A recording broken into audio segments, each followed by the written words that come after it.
아무래도 저도 나이가 있는지라 새장가 가는 것도 주책 같아서 그냥 아들만 바라보며 살려고 마음먹었습니다. 어렸을 적 외동아들로 나름 귀하게 자랐습니다. 특별히 부유한 집은 아니었지만 따로 형제자매도 없어서 부모님의 모든 사랑과 지원을 독차지하고 자랄 수 있었죠. 그 덕에 학교에서 공부도 곧잘 했습니다. 다만 제 성격이 워낙 숫기도 없고 내성적이었던 탓에 친구도 많이 없었고 주변에서 샌님이라는 소리도 몇 번 들었었습니다. 친구가 없다 보니 어울려서 놀 시간에 그냥 책이나 읽는 게 더 마음이 편하더군요. 다른 부모님들이 자식더러 제발 공부 좀 해라 할 때 저희 부모님은 오히려 애가 너무 집에만 있는 거 아닌가 걱정할 정도였습니다. 오죽하면 아버지가 공부만 하는 것보다 가끔은 놀면서 머리를 환기시켜야 한다며 게임기도 사오셨는데 게임도 썩 제 취향에 맞진 않더라고요. 제가 나이에 비해 너무 의젓하고 공부에만 몰두하다 보니까 사교성이 너무 떨어지는 거 아니냐고 걱정하긴 했지만 그 덕에 대학은 좋은 곳으로 갈 수 있어서 다행이라면 다행이었습니다. 사람들이 알아주는 공대로 진학했죠. 명절만 되면 친척 어른들은 그런 절 두고 아무래도 천생 학자 체질이라며 사촌 동생들더러 제 반만이라도 닮으라고 잔소리하기도 하셨습니다. 고등학생 때는 한나절 가까이 학교에 붙어 있다 보니까 아무리 내성적으로 굴어도 자연스럽게 얘기 나누는 친구가 몇몇 생기기 마련인데 대학은 워낙 학생 수며 건물이며 스케일이 크다 보니 아예 개인 플레이 위주로 돌아가게 되더군요. 그러던 차에 전 아내를 만나게 되었습니다. 편의상 그냥 아내라고 부를게요. 저랑 과가 달랐던 아내와는 교양 수업에서 처음 만나게 되었습니다. 아내도 그렇고 저도 그렇고 아는 동기가 없어서 교수님이 내주신 조별 과제를 어쩌다 보니 둘이 같이 하게 되었죠. 제 성격이 워낙 숫기도 없고 내성적이라 그때까지 여자친구는커녕 아는 여자도 전무해서 말을 거는 것조차도 어색해서 힘들어했는데 다행히 아내는 제가 어색하지 않게 먼저 말을 걸어주고 만나서 같이 과제하자며 먼저 약속도 잡고 그러더라고요. 아내와 함께 학교 도서관에서 과제를 하고 있으면 아내와 같은 과인 것 같은 남자 동기들이 저희 테이블로 와서 아내에게 자주 말을 붙이고 가더라고요. 전 그때 아내가 나름 과 내 퀸카였다는 걸 알게 되었습니다. 하기야 아내는 객관적으로 봐도 연예인처럼 정말 예뻤습니다. 같이 길을 걷다 보면 지나가던 사람들이 다시 돌아볼 정도로 눈에 띄는 미인이었죠. 그리고 결정적으로 아내는 마음씨도 참 착했어요. 하루는 강의가 끝나고 아내와 만나 함께 과제를 하기로 약속이 되어 있어 벤치에 앉아 아내가 오기만을 기다리는데 아내가 늦는 겁니다. 조금 더 기다려보니 20분 정도 있다가 오길래 무슨 일 있었냐고 물어봤죠. 미안해. 오다가 어떤 할머니가 길을 알려달라 하셨는데 다리가 불편해 보여서 그냥 가르쳐드리는 것만으로는 마음에 걸리더라고. 그래서 목적지까지 데려다 주고 왔어. 미리 연락 못해서 진짜 미안해. 많이 기다렸지? 보통 자기 일이 급하면 무시하고 지나칠 수도 있는데 아내는 누군가 꼭 도움을 청하면 거절하지 않고 진심을 다해 도울 정도로 마음씨가 따뜻하고 여린 사람이었습니다. 그 당시 아내와 함께 팀을 이뤄 수행하는 조별과제가 한 학기 내내 진행하는 거여서 자주 연락하고 만나게 되니 얼굴도 마음씨도 예쁜 아내에게 저는 마음이 생길 수밖에 없었습니다. 아내와 함께하는 시간이 길어질수록 제 마음도 더 커져갔고 아내가 학교에서 워낙에 인기인이었다 보니 혹시 누군가에게 뺏길까 싶어 조급해졌죠. 기회를 봐서 괜찮은 타이밍에 제 마음을 아내에게 전했습니다. 아내는 잠시 당황하는가 싶더니 자기도 저에게 호감이 생겨 앞으로 이성으로 알아가고 싶었다면서 화답했습니다. 저희는 그렇게 사귀게 되었죠. 하지만 아까도 말했듯 아내는 인기인이었습니다. 인기인인 아내와 사귀는 일은 마냥 쉽지만은 않더군요. 저랑 사귀고 있다는 걸 뻔히 알면서 고백해오는 남자 동기들도 있었습니다. 그리고 제가 군대에 다녀온 동안 일이 터졌어요. 아내가 속해 있는 학과는 학과 특성상 인원수도 작고 선후배 간의 군기가 심한 곳이었는데 제가 군대에 있는 동안 한 선배놈이 아내에게 자기랑 사귀자고 거의 반 협박을 해놓은 것 같더라고요. 아내는 당시에 제게 이 사실을 숨기고 선배와 사귀다가 제가 군복무하던 중 그 선배가 학교를 졸업하자마자 헤어졌다고 제게 털어놓았습니다. 저는 분노할 타이밍을 놓쳤다는 것과 당사자가 이미 학교를 졸업했다는 것 때문에 어떻게 하면 좋을지 몰라서 고통스러워 했었습니다. 아내는 다 자기 잘못이라고 저랑 계속 사귈 염치가 없다고 헤어지자고 말했어요. 너 없는 동안 바람 피운 건 사실인데 내가 어떻게 너랑 계속 사귈 수 있겠어. 하지만 전 아내와 이런 식으로 헤어지고 싶지는 않았습니다. 그때 저는 아내를 너무 사랑하고 있었기 때문에 아내가 저 몰래 다른 사람과 잠시 사귀었다고 해도 눈 감아줄 수 있었습니다. 결국 제가 아내를 용서해서 저희는 계속 교제했습니다. 그 이후로는 별 문제 없이 시간이 흘렀고 저는 대학을 졸업하고 당시 가장 유도전망한 회사로 손꼽히던 IT 기업에 입사했습니다. 남부럽지 않은 곳으로 취업도 했겠다. 저는 그 길로 아내에게 청혼을 했어요. 제 첫사랑이자 첫 여자친구이기도 하고 저는 아내 말고는 다른 사람을 사랑할 마음이 없었습니다. 아내를 위해 뭐든지 할 수 있을 정도로 정말 사랑했어요. 그런데 아내는 제 청혼을 받고 기뻐하는 표정을 짓다가도 고민에 빠진 모습을 보여주더군요. 불안해진 제가 물었습니다. 너무 이른 것 같아서 그래? 그래도 우리 오랫동안 사귀어오기도 했고 난 너 아닌 다른 사람이랑 결혼할 생각은 한 적 없어. 그랬더니 아내는 그게 아니라며 자기 생각을 이야기하더군요. 솔직히 만약에 결혼해서 살다가 너한테 질려버리면 어떡하지? 나 원래 실증 잘 내잖아. 게다가 전에 너 군대 갔을 때 그런 일도 있었는데 너도 어떻게 날 믿고 청혼까지 하는 거야? 아내는 전에 제가 군대 갔을 때 바람 아닌 바람을 피운 일로 여전히 죄책감을 느끼고 있는 것 같았습니다. 당시에 슬프지 않았다면 거짓말이었겠지만 저는 이미 그때 일을 없었던 일로 생각하고 있었기에 괜찮다고, 그런 일 없게 내가 잘하겠다, 네가 질려하지 않게 매일 즐겁게 살자, 이런 식으로 아내를 꼬드겼습니다. 결국 아내도 제 끈질긴 구애에 이기지 못하고 제 청혼을 승낙했고 저희는 결혼을 하게 되었어요. 지금 생각하면 아내가 미리 자기의 변덕스러운 성격을 고백했을 때 제가 한 번 더 진지하게 생각해봤어야 했는데 그땐 무슨 문제겠냐고 대수롭지 않게 굴었습니다. 아내와의 결혼은 어렵지 않게 진행되었습니다.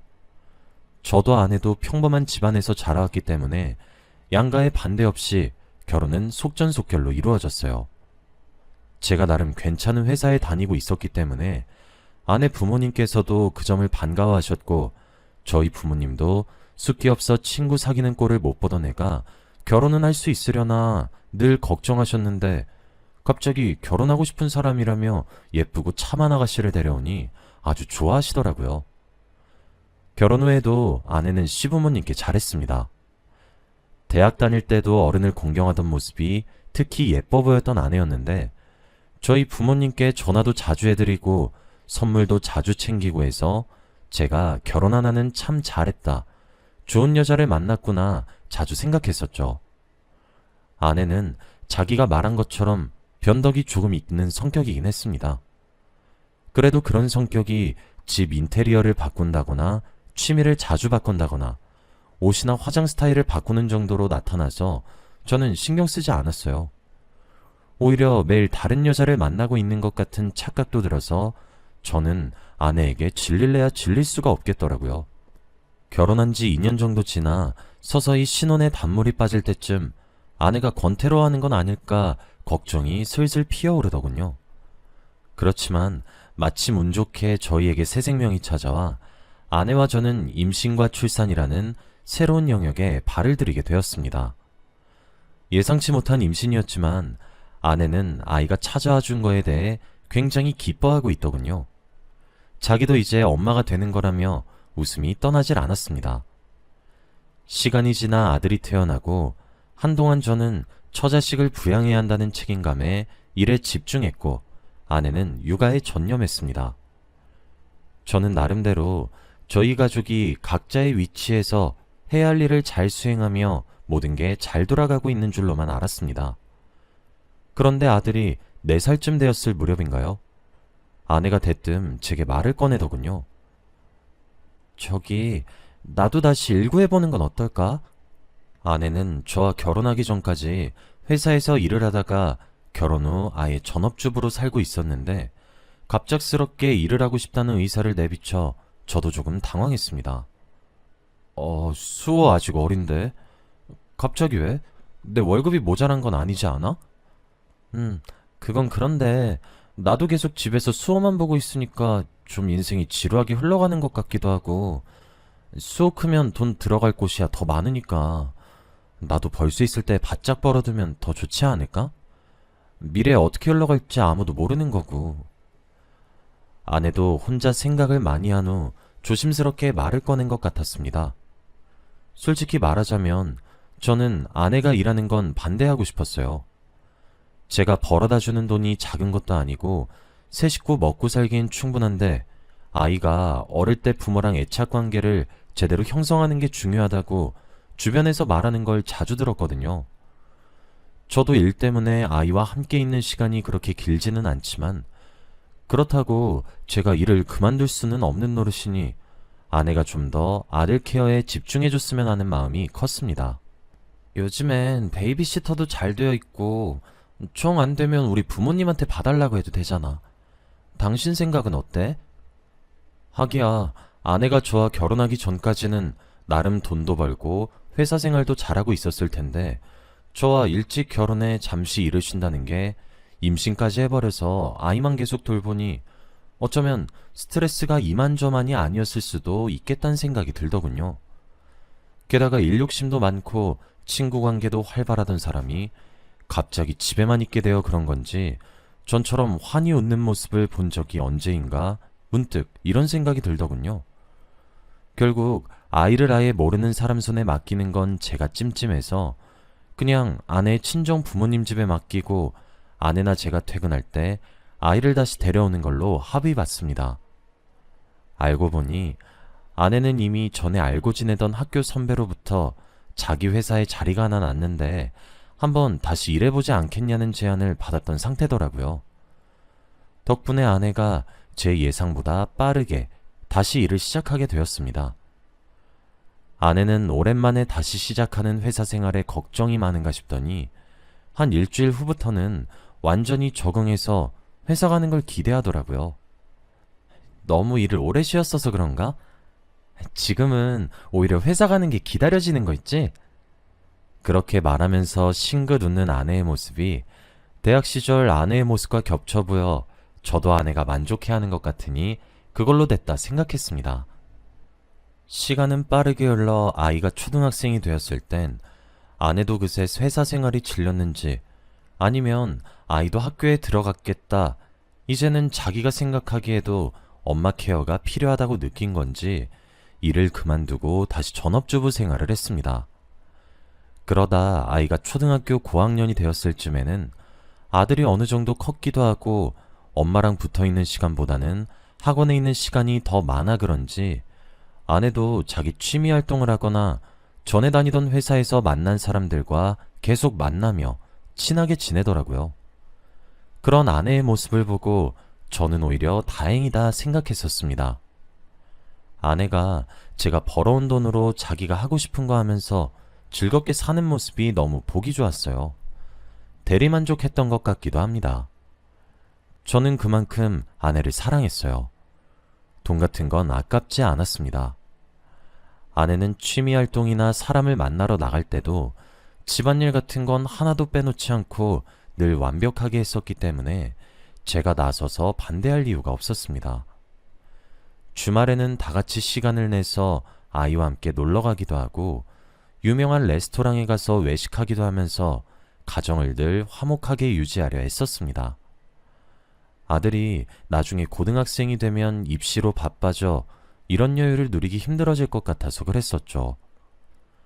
아들은 중학생인데도 공부 욕심이 조금 있어서 그런지 학교를 마치면 학원에 갔다가 학원 마치면 집 근처 독서실에서 오랜 시간 공부하다가 집으로 돌아오는 일이 잦았습니다. 그래서 시간이 늦으면 아내가 아들을 데리러 가고 그랬었죠. 그러던 하루는 당연히 아내와 함께 들어올 줄 알았던 아들이 혼자 집으로 돌아오는 겁니다. 그래서 아들에게 엄마는 어디 있냐고, 같이 안 왔냐고 물었는데 아들이 심란해 보이는 얼굴로 오늘은 그냥 혼자 왔어요. 이렇게 대충 대답하고는 자기 방으로 들어가 방문을 닫아버리더군요. 의아해하면서 아내에게 전화를 걸어봐야 하나 고민하던 차였습니다. 아들이 방문을 열고 나오더니 갑자기 제게 보여줄 게 있다고 하더라고요. 뭐냐고 물으니 자기 핸드폰을 제게 건넸습니다. 아들의 핸드폰에는 웬 여자랑 남자가 차에서 내려 모텔로 들어가는 사진이 여러 장 찍혀 있더군요.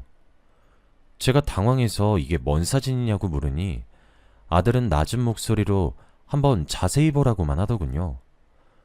옆으로 넘기면서 보니 사진 속 차는 아내의 차랑 같은 차였습니다. 그제야 사진 속 여자의 얼굴을 확대해보니 아내인 걸 알 수 있겠더군요. 사진 속 남녀가 가까이 붙어 다정해 보이는 모습에 전 혼이 빠져나가 있었습니다. 아들은 그제야 입을 열어 자기가 무엇을 보았는지 털어놓더군요. 사실 나 오늘 독서실 안 갔어. 친구가 시험도 끝났는데 놀러 가자고 해서 엄마한테 오늘은 안 데리러 와도 된다고 연락하고 백화점에서 영화 보고 밥 먹고 놀다가 버스 정류장까지 걸어가는 길을 본 거야. 저는 아무 말도 없이 충격받은 채로 가만히 앉아 있을 수밖에 없었습니다. 아내가 바람을 피웠다뇨? 그것도 아들이 그 장면을 목격했다 생각하니 분노가 치미는 동시에 아들에게 너무 미안했습니다. 아무 말도 못하는 제게 아들이 작게 한마디 하더군요. 아빠, 난 솔직히 아빠가 엄마랑 이혼한다고 해도 이해할게. 그동안 아빠가 가족을 위해서 힘써온 거 생각하면 그럴만하다고 생각해. 아들 입에서 저런 말까지 나오게 될 줄은 차마 몰랐습니다. 아내는 그로부터 2시간쯤 후에 오랜만에 친구 만나 카페에서 수다 떠느라 시간 가는 줄도 몰랐다며 천진하게 웃으며 집으로 돌아왔습니다. 저는 아내가 바람 피웠다는 사실을 알고 있었지만 최대한 티내지 않고 평소처럼 행동했습니다. 속으로는 혼란스러웠지만 당장 밝혀서 집안 분위기를 풍비박산 내기는 싫었습니다. 그리고 며칠 후 아내가 외출한다는 날에 몰래 연차를 쓰고 아내 뒤를 밟아보았습니다. 전에 있던 회사 선배를 만나러 간다기에 다 같이 만나는 건가 싶었는데 아내는 한 남자와 따로 만나더군요. 누군가 싶어 자세히 보니 세상에, 전에 대학 다닐 시절 제가 군대 가 있을 동안 아내가 강요랑 협박에 못 이겨 사귀었다던 그 선배라는 사람이었습니다. 아내가 전에 다니던 회사에서의 선배가 남자일 줄은, 그것도 대학 시절 그 선배일 줄은 정말 꿈에도 상상하지 못했습니다. 둘은 다정하게 얘기를 몇 번 나누더니 이내 자리에서 일어나 근처 모텔로 향하더군요. 차마 따라갈 자신은 없어 중간에 아내에게 전화해 지금 어디냐고, 뭐하냐고 물으니 아내는 아무렇지 않은 듯 평소 같은 목소리로 말하더군요. 나 오늘 전에 알고 지내던 회사 사람들이랑 만난댔잖아. 지금 카페에서 다 같이 얘기하고 있어. 나중에 다시 전화할게. 그리곤 전화가 뚝 끊겼습니다. 말로 표현하기 힘든 비참함과 슬픔이 몰려오더군요. 그날 아들에게 미리 연락을 해서 오늘 밤은 할머니 집에 가 있으라고 한 뒤 저는 집에서 혼자 아내를 기다렸습니다. 밤늦게 아내가 돌아왔더군요. 안 자고 뭐하냐고 묻는 아내의 말을 가로막은 채 제가 말했습니다. 당신 바람 피는 거 다 알고 있어. 오늘 누구 만났는지도 어디 갔었는지도. 제 말에 아내가 눈에 띄게 당황하는 표정을 짓더라고요. 이내 얼굴색을 싹 바꾸곤 의외로 태연하게 제게 답했습니다. 미안해. 죽을 죄를 졌어. 앞으로는 다신 안 그럴게. 이번 한 번만 넘어가줘. 우리 수호도 아직 어린데. 솔직히 처음부터 아내와 완전히 헤어질 생각을 하고 이야기를 시작한 건 아니었는데 아내가 아들 이름을 입에 올리니 뻔뻔스러워서 갑자기 화가 치밀더군요. 뭐? 수호? 당신이 정말 수호 생각했으면 그러고 다니면 안 됐었지. 내가 당신 바람 피는 거 어떻게 알게 됐는 줄 알아? 수호가 알려줬어. 당신이랑 상간남이랑 호텔 들어가는 거 수호가 사진 찍어 보여줬다고. 제 말을 들은 아내도 여기까진 예상하지 못했는지 말을 더듬기 시작하며 제게 빌더군요. 여보, 진짜 미안해. 수호는 내가 가서 한번 잘 말해볼게. 그럼 수호도 이해할 거야. 내가 잠시 머리가 어떻게 됐나봐. 그 선배 우연히 회사에서 만나서 최근에 잠깐 만났던 것뿐이야. 정말 그게 전부야. 아내가 제 다리를 붙잡고 엉엉 우는데 순간적으로 마음이 약해질 뻔도 했습니다. 그런데 아내가 하는 얘기를 듣고 있자니 어이가 없더군요. 뭐? 이해를 해? 얘기한다고 해서 부모가 바람난 걸 이해하는 자식이 세상에 어디 있어? 솔직히 당신 바람핀 거 눈 감아줄까 생각도 했어. 그런데 끝까지 수호 이름 입에 올리면서 바람 펴놓고 이제 엄마 노릇 하려는 거 보니 가증스럽다. 그거 알아? 수호는 나더러 그냥 이혼하랬어. 내가 당신이랑 이혼하는 거 이해한다고 말하더라. 계속 잘못했다는 의미 없는 말만 반복하는 아내를 두고 저도 집을 나왔습니다. 계속 아내에게 연락이 왔지만 혼자 밖에서 생각해보니 이혼할 수밖에 없겠다는 생각이 짙어지더군요. 연애 시절 아내가 바람 폈던 생각도 나서 역시 바람은 습관인가 싶기도 하고 마음이 씁쓸했습니다. 아들에게 이혼 의사를 전달하니 알겠다고 아빠 의견 존중한다고 말하더군요. 어른스럽게 이해해주는 아들에게 많이 고마웠습니다. 솔직히 상간남 소송이나 유책 배우자 소송 같은 건 안 하려고 했는데 제가 그렇게 집을 나가고 나서 알고 보니 아내는 또 바로 그 남자 선배를 찾아갔더군요. 그 사실을 알고는 도저히 참을 수 없어서 변호사를 선임해 이혼 소송을 준비했습니다. 아들이 찍은 사진하며 제가 아내를 미행할 때 찍은 동영상으로 소송에는 쉽게 이겼습니다. 아내도 자기 잘못을 알긴 아는지 고개를 숙이고 아들 얼굴만은 보게 해달라고 하더군요. 법원에서도 한 달에 한 번 정도는 얼굴을 볼 수 있는 방향으로 판결이 났습니다. 아들은 모든 정황을 다 알고 있어서 그런지 한 달에 한 번 엄마 얼굴을 보는 것마저도 껄끄러워하더군요. 이해합니다. 죽도록 사랑해서 평생 화목한 가족으로 함께하고 싶었는데 일이 이렇게 될 줄은 몰랐네요.